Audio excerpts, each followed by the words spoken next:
ang sinasakyang eroplano ni Ann Curtis dahil sa mga airstrike sa Middle East.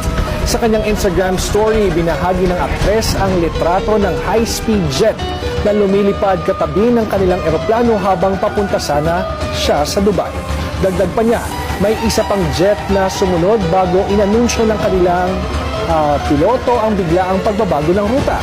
Nangyari ang insidente sa gitna ng pag-atake ng Iran sa Dubai at iba pang Middle Eastern countries bilang ganti sa US at Israel.